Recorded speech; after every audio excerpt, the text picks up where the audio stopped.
All right, so let's do a little bit of a 2022 preview.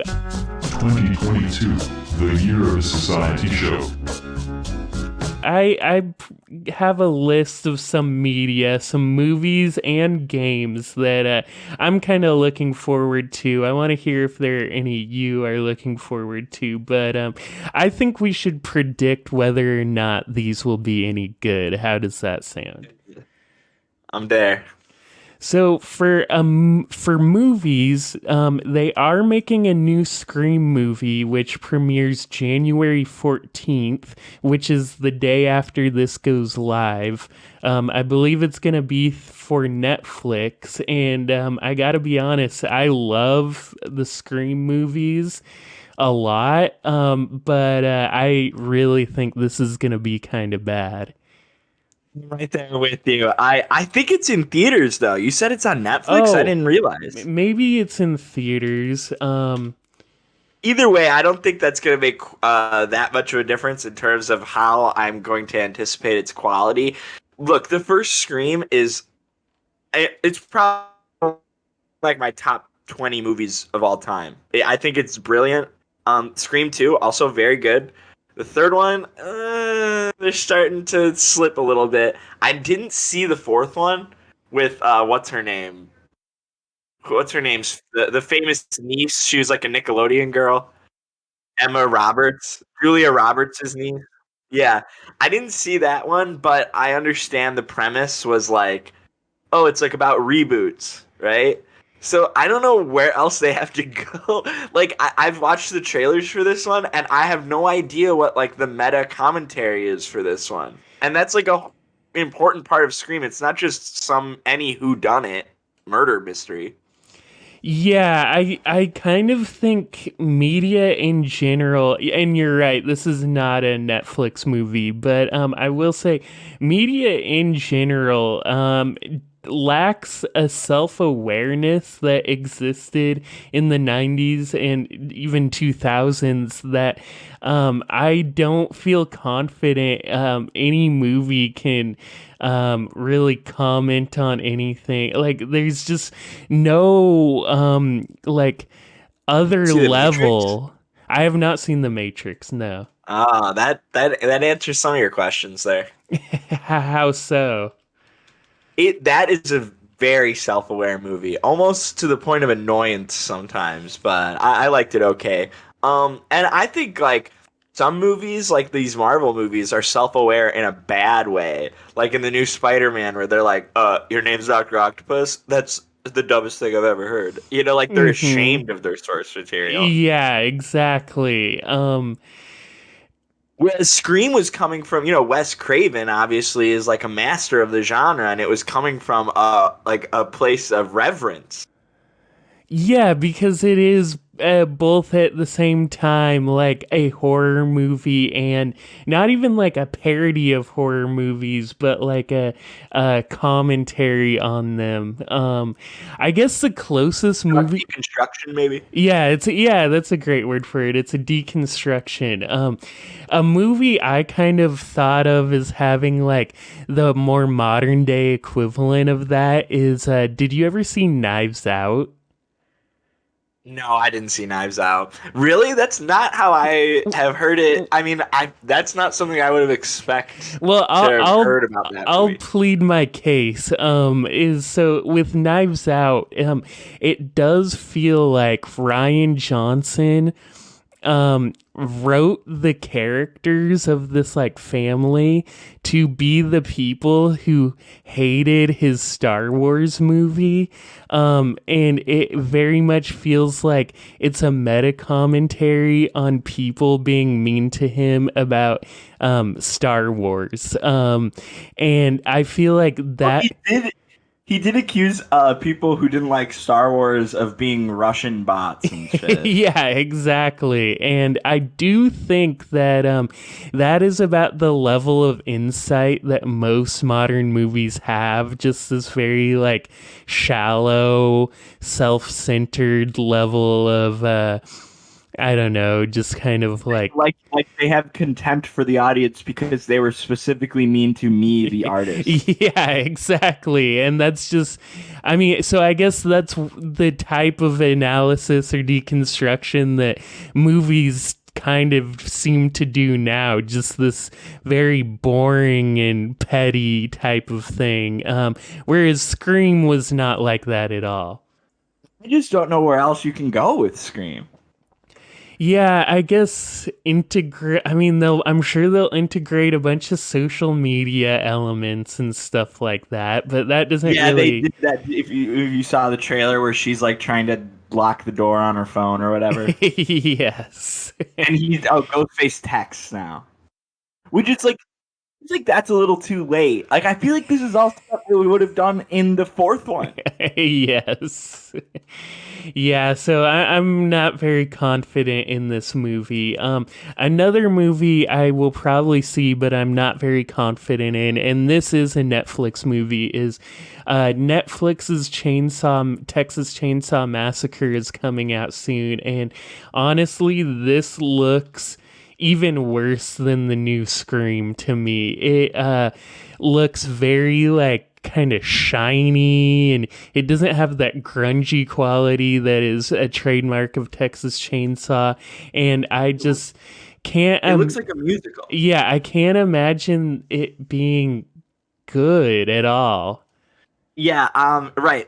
So the original Texas Chainsaw Massacre, it's another one of my favorite movies, and the reason it's so good that the people always point out about that movie, there's very little gore, but it seems like a snuff film and all dingy and grungy because of the way it's shot, and it has this very like it's like a doc. It looks like a documentary. It looks like an industrial film, whereas this is like lit like it's like yeah, like a stage play or something like that. Yeah. I feel like they're all gonna start bursting into song when I see the shots for this movie. Yes, absolutely. And it also another thing is the first Texas Chainsaw Massacre honestly has really bizarre pacing. Like nothing really happens for a while, and then like most of the cast gets killed within like 10 minutes of each other, and that kind of adds to the realistic and kind of gritty quality and almost documentarian quality. And I just can't imagine any movie having that level of like organic feeling, slow, disjointed pacing. Texas Chainsaw Massacre is not like a slasher franchise, although it desperately tries to be. It's like a single good film with a bunch of shitty sequels. I know people like the second one. It's okay. But even the fact that Tobe Hooper himself, who made the first one, followed it up with that goofy sequel that is a parody. Yes. And the fact that he did that was like almost admitting like there is not nowhere else you can go with this. It is just a singular great film, but because it's in the horror genre, we have to stretch it out as far as we can go. Yeah, that's a really good point. I have not seen the second one, although I do know a lot of people like it. It's okay. It's okay. I mean, it's worth watching, but like it's not anything like the first one, which is because what else could you do after that one? Yeah. Yeah, that's a good point. I mean, Who's the director on this guy? I guess he hasn't done anything. let Or me the see. writer. The screenplay was written by a guy named Devlin, who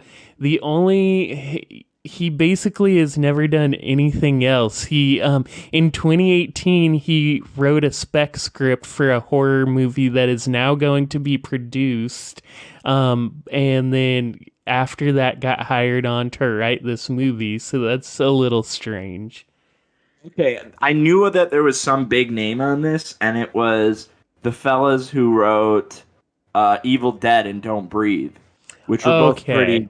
big. This Evil Dead quote unquote remake, which I think is pretty good, but it's only an original story by them. They didn't do the screenplay. Yeah, this other guy wrote it and they came up with the story. That makes sense. And I'm on Wikipedia right now. The director does not even have a Wikipedia page, so who knows about I him? noticed that. So that's not super reassuring. Yeah, I'm sure this will just like plop out on Netflix, and nobody will watch it, and we'll forget about it shortly. Yeah, by the end of the year, I probably won't even remember I saw this. Um, So another movie I'm kind of interested in is the Batman, the Robert Pattinson Batman movie that will feature the Riddler as the villain. I believe Paul Dano is playing the Riddler. I gotta say, I'm really over superhero movies. I don't really want to see many more, but I am kind of excited for this. I've always thought the Riddler was a pretty cool Batman villain, and Robert Pattinson, I'm not like crazy about him, but I'm kind of glad that it's not Ben Affleck, to be honest. But what are your thoughts on this movie? I feel very similarly. I am so over superhero movies, and I can't believe that there's anything that could like make me even a little bit interested in one again. But this movie looks like it's managing to do it. I thought it was a weird angle to go with like this David Fincher kind of like Zodiac 7 guy for the Riddler, but it seems a little derivative of the Nolan movies, but whatever. But I do really like Robert Pattinson. Although I liked Ben Affleck too. I think Ben Affleck made a great Batman. I'm not going to besmirch Ben Affleck, but Robert Pattinson is also very cool. I'm looking forward to seeing his turn. But what really won me over this movie is they put out that one trailer, and I forget the Riddler asked some question, and when they have Batman go, "The answer is justice," or something. I'm like, yes, I'm all in on this movie now. Yeah, that's funny. Yeah, so what would you say is your favorite Robert Pattinson movies? I don't know. I really like The Lighthouse and Twilight. Yeah, The Lighthouse was really good. Also, I take it back. I think I do like them because I also really like Good Time. Have you seen that? The old television show, Good Times. No, it's a movie, Good Time, starring Okay. Robert Pattinson. No, I'm not familiar with this one. It was the Safdie brothers movie. Right, Safdie brothers. Yeah. Yeah, it was their movie before Uncut Gems, and it's basically like Robert Pattinson has a disabled brother who he's trying to get money for, and ends up getting like caught up in a crime because he's a robber, and it takes place over like one night, and it's very similar to Uncut Gems in the sense that it's very like intense and anxiety inducing. I think I've heard a lot of people reference this movie when they're talking about Uncut Gems. One of Tricks Point Never done the soundtrack and whatnot. I think I'm vaguely aware of this movie. Yeah, he's cool. The first Twilight movie is awesome too. I've seen parts of it, but I've never watched it. Are no good, but the films are like, talk about self-awareness. Those movies know exactly what they want to be, and they nail the tone, I think. Especially the first one, I think, in particular, is a good movie. A legit good movie. Yeah, and one other thing I'll bring up about Robert Pattinson, I have not seen this movie, but he is in a I forget the name. Let me figure this out first. Okay, yeah, so it's called Remember Me. Have you seen of or heard of this movie? I haven't seen it, but I'm like aware of it. I'm familiar with it. Yeah, this is the movie that basically ends with him looking out a window. Yeah, and he's in the World Trade Center. I've seen that shot, and it's fucking hilarious. Yeah.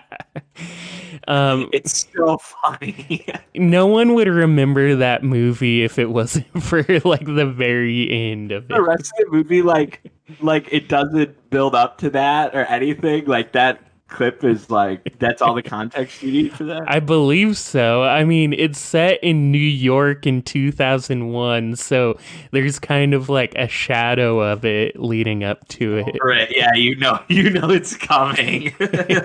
Oh no. Yes. But that shot is so funny. He's like, I don't know, he like gets coffee or something and it like pans out through the window. Yes. It's so good. That is some of the most, that is like some pure sincere filmmaking right there. That is a guy who like was really trying to like get the audience right there.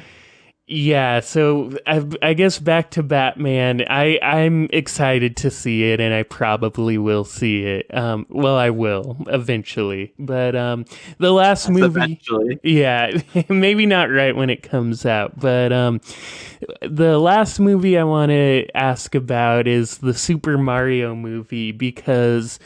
And this will be coming out later in the year, but I am honestly really excited for it, and I think it'll be all right at least. There is the large like dark spot on it that Chris Pratt is playing the voice of Mario, which is a pretty awful choice. But what do you think about this movie? Do you think it'll be good? I feel like I have a ton to say about this movie, and at the same time, I should just not say anything. I don't think it will be good. No, it's like the Illumination thing. That, of course, the Chris Pratt thing that has been universally panned. I have not seen a single person that has been supportive of this casting decision. Yeah. I love the original Mario Brothers movie. I think it's like I think it's a completely underrated masterpiece. Yeah, it's pretty funny. I'm also like, I just don't get. There's this trend in video game movies, like, Sonic the Hedgehog, Detective Pikachu, now Super Mario, where, I mean, Ryan Reynolds did the voice of Pikachu in Detective Pikachu, and it's like, okay, like, I like that movie, but that I don't get the trend of casting like generic ass actors to just do their regular voice for iconic characters. It's so they can put their name on the poster. It's not a video game movie thing. It's just a general animation thing where they just they want to cast, instead of actual professional voice actors, they want to cast known celebrities because they're more of a draw. Yeah. Even though Pratt is like the most generic voice. Like, you can literally have anyone do that. If you want to go that direction with Mario, you can have anybody voice him. But Chris Pratt is a name, I guess. I mean, it kind of feels like he was a failed attempt at Hollywood to make a leading man. But at least he's in Marvel movies. They can sell that, right? True. I mean, yeah, I think everyone, even the biggest, just like Chris Pratt loving normie, would have honestly liked it better if Charles Martinet, the guy who does the voice of Mario in all the games, did the voice. Like, he's still active. He still does the voice for every game, every Mario appearance, and everything And he else. has since like 1996. He makes like, you can like talk. He does like from his house, like Mario puppetry at like events and shit. You can talk to him. I mean, he's dedicated to the role. And Yes. I think he's even going to be, he lives, breathes, eats, and sleeps Mario. And he's even going to be in the movie. He's like the last name on the cast. And it's like, I think at that point you might as well just not include him. I think it's even more insulting to have him voice all the bit part characters. Yeah, what are they gonna do? Like, Mario gets a cold and then starts talking like Charles Martinet? Like, Oh, did you see some people were saying he's gonna do the Mario voice once and then cough and be like, "Oh, sorry about that," or yeah. or like I think he's probably gonna voice like bit characters, like people walking around the Mushroom Kingdom or cheering in the stands. They're gonna have like the Mario voice. It's gonna be distracting. Yeah, or maybe like, because he also does the voice of like Wario and Waluigi, so maybe he'll do like Waluigi will pop up for a second or something. A post-credit scene where Wario shows up with the Charles Martinet voice. Yeah. Yeah, so that is a big bummer about it, but I still think it could be good, and I want to see it. Well, I'm definitely seeing it, no question. Do I have high hopes? I feel like if they follow the formula that I feel like was kind of established by Lego Movie of making a lot of visually interesting little like set pieces that are kind of amusing, if they follow and it's kind of rapid pace, like I see like, you know, Detective Pikachu, the Minions, Lego Movie all kind of have that style. If they follow that, it'll at least be entertaining. They're just playing with fire by canonizing any part of Mario lore. You know, like even the fact that he's a plumber is ambiguous. They don't it's not explicit at all. And if they like have him doing that in the movie or something, it's like that's it then, you know? Yeah, they have Mario. It opens with Mario plunging a toilet. Kind of comes from Brooklyn, sort of. It depends who you ask. It's like the official word on it. But if he doesn't come from Brooklyn, it's like kind of horrifying. Why is he the only like normal looking human being in this fantasy world? And I don't know. You know, Mario kind of sucks. He's portrayed as like this blue collar working class hero, but he's propping up a monarch. Yeah.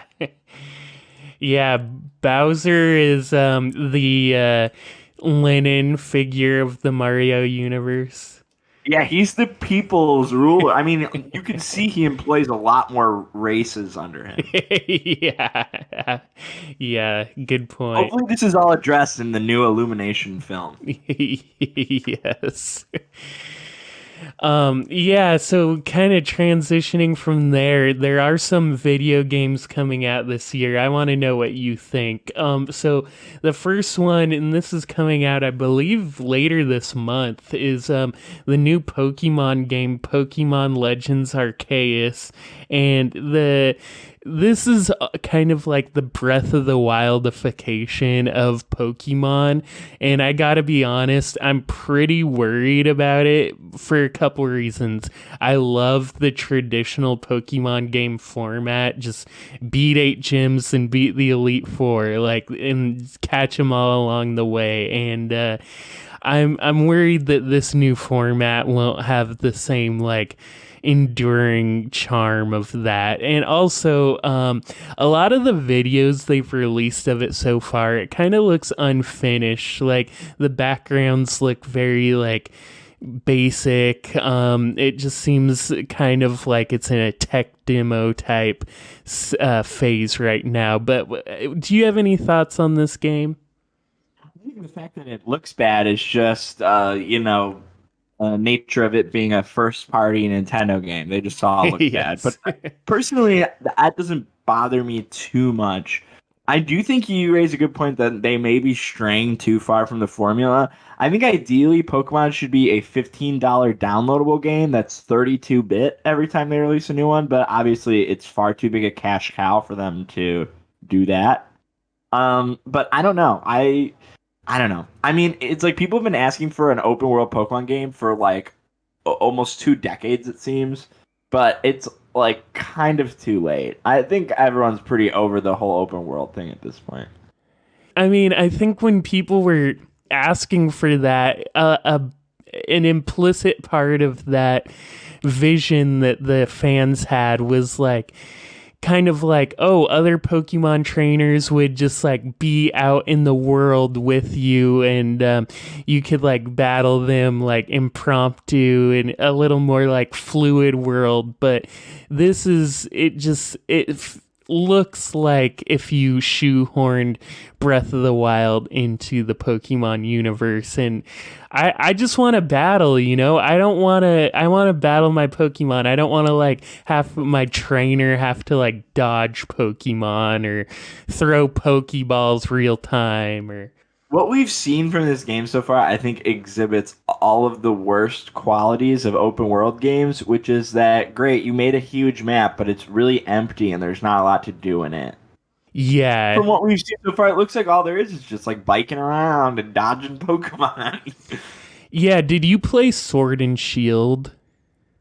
I did not. I think the last one I played was I kind of played X and Y. Okay, yeah, so Sword and Shield has these like open world sections of it. And to be honest, like they're fun in the sense that there's a lot of Pokemon around that you can catch, but there's really not much else to do besides that. So it gets a little old and it really does turn into just like a route like in the old games where you bike down one path, but it's like, well, you're just biking through an open space because you already caught all the Pokemon here and there's nothing else really to do. So yeah, I'm not very hopeful about this game, but I will probably try it.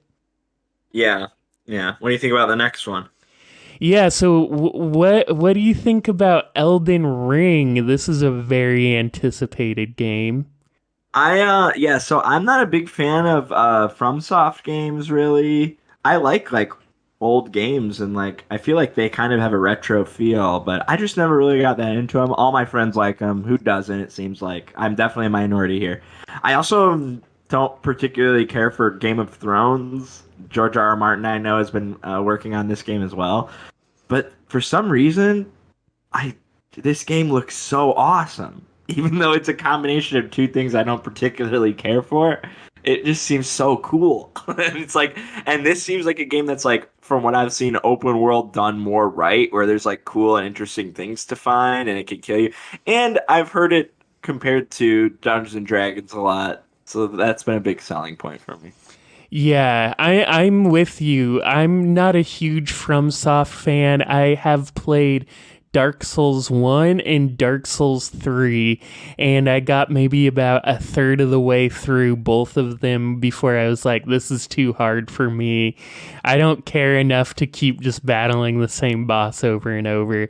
And I did not play Bloodborne or Sekiro or anything like that, but I am very optimistic about this game. Everything about it seems pretty cool. It looks awesome.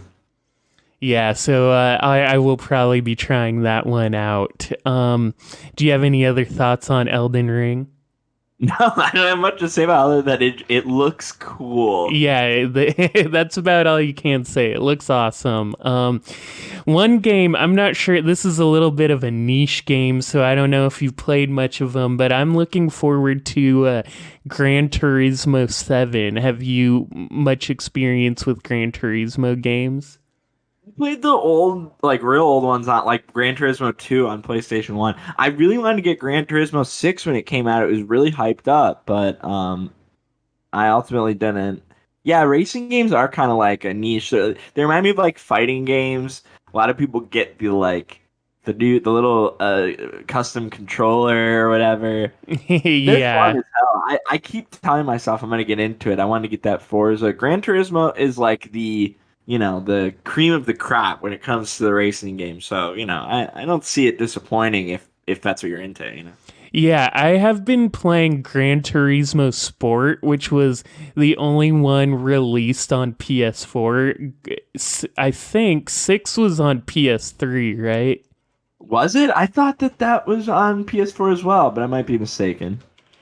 Um, 6, yeah, it was a PS3 game. The one on PS4 is Gran Turismo Sport, and they didn't use the numbering system for that one because it has kind of like a smaller car list than older games. It still has a ton of cars, but that is a Return to form then, huh? yeah, exactly. So, like, if this game really changes nothing but just adds a lot more cars and tracks compared to sport, I mean, I will like it. The appeal of Gran Turismo games is it's like, well, I could race, like, a Miata or I don't know, like a Toyota Sprinter, all these kind of old cars or just that aren't necessarily that fast, but then you could also race the same, you could race the track in like a Volkswagen bus or a Beetle, and then you could do the same track in like a Lamborghini, and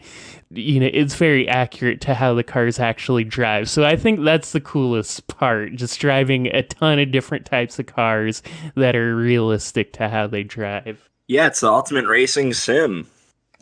Speaking of games with driving in them, they are making a new Saints Row this year, and the main thing they've said about it before it came out is that it's more similar to Saints Row the Third, which was a very goofy game, but was a little more sly about it. And then in Saints Row 4, they just completely went off the cliff into making like the most ridiculous game they could. And they're saying this is a little more toned down, like similar to Saints Row the Third. Do you have experience playing Saints Row games? A little bit. Yeah, I just know I never owned them, but I had friends who played them, and basically I understood it as Grand Theft Auto, where you can hit people with giant dildos. Yeah, pretty much. That is, I think they had that in 3, but in 4 it was like, oh, there's just dildos everywhere and you can just swing them at anyone. In 3 it was a little bit more like, I don't remember though, but yeah, that is basically the premise. They had some jetpacks and stuff. Look, I've been playing a lot of Grand Theft Auto online lately, and I didn't play it for years and years since it came out. But I was playing it again recently, and that game has become the new Saints Row. Because they have, well, everybody's complaining, "Wow, where's Grand Theft Auto 6 or whatever?" But they're making so much money in Grand Theft Auto Online from, a lot of young kids, Fortnite kids buying the in-game purchases in order to keep them, to keep contributing their parents' money. They got to put in more and more extravagant stuff. And like Grand Theft Auto, part of what was fun about it is it's one of the only games that really nails the contemporary city feel. You know what I mean? Yes. But now they have added jetpacks in Grand Theft Auto Online and flying cars and flying motorcycles that drop bombs on people. And so Grand Theft Auto now has become Saints Row. So I think it's an ironic twist that now Saints Row is like, yeah, we're going to get back to a little more grounded. I think there's a market for that because I think the Grand Theft Auto Online, which is the only Grand Theft Auto game, like, what's online, it's being supported. But we don't have any hint of getting any other one anytime soon. So I think that like there is a need for a more grounded, realistic. It's not a city sim exactly. It's really more. Most of the mechanics in those games are to like kill people, but I like the settings. At least you can walk around like a really well developed city simulation. Yeah, and I will say the fatal flaw with Saints Row 4 is they basically made you a superhuman. Like you could, like, you can never die, and it's more just like doing as much crazy shit as you can to kill as many people as you can. But also, like, you didn't need to drive. You could like fly around and stuff that like kind of defeats the purpose of even having cars. Yeah, totally. Yeah, the word. I gotta have consequences in my game. Yeah, like I consider driving around as like a core gameplay mechanic of games like that. Yeah, that's like half of what you do in these games. More than half, I would say, usually. For real.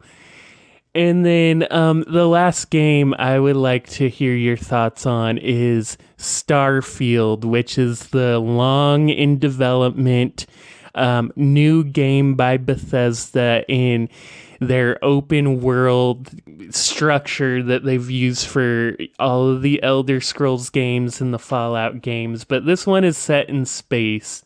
What are your thoughts on this game?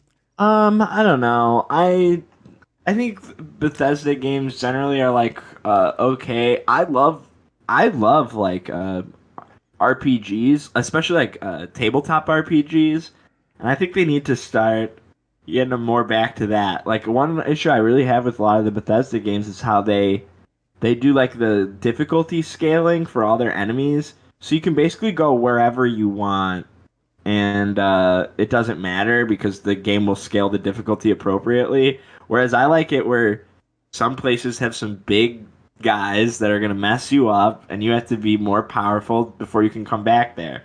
And so, I don't know. I think the formula, I guess what I'm trying to say, maybe I'm rambling a little bit, but I think the formula has gotten a little stale. So hopefully Starfield will do something to spice it up besides putting it in space.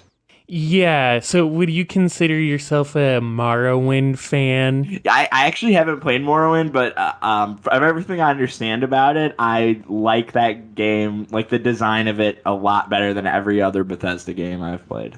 Yeah, because there is a very much like, if you go a few hundred steps north at the wrong time, you will be killed in one shot. Like, there is no level scaling, which does, the amount of it changes the way a game like that feels it's such a small thing, but it is really remarkable. It changes how you view the whole game, really. Yeah, and there's classes, sort of, but and they had that stuff where you just gotta like they tell you where to go, and you kind of just gotta figure it out. They don't have like compass telling you where to go or whatever. So I hope that they go back to some of their old school design, but I don't think that's likely. I think they've literally said it's Skyrim in space, so it's like, okay. Yeah, I've kind of been anticipating that it'll be kind of like Mass Effect as well, where Mass Effect had several worlds that were not particularly big, but there was no one open world. It was like several planets, but I don't know. That's just my speculation. Yeah, this definitely evoked some Mass Effect vibes for sure. Yeah, and I gotta say, even though I'm not a huge fan of Skyrim, I love Morrowind, I love Oblivion, I played Skyrim a lot, but not love it. I would have been a lot more stoked if they just released Elder Scrolls 6, honestly. Yeah, is that in development? Well, they announced it 3 or 4 years ago, basically to just be like, hey, quit asking us about this, but have not said a single thing about it since. I see. My life is like a video game, trying hard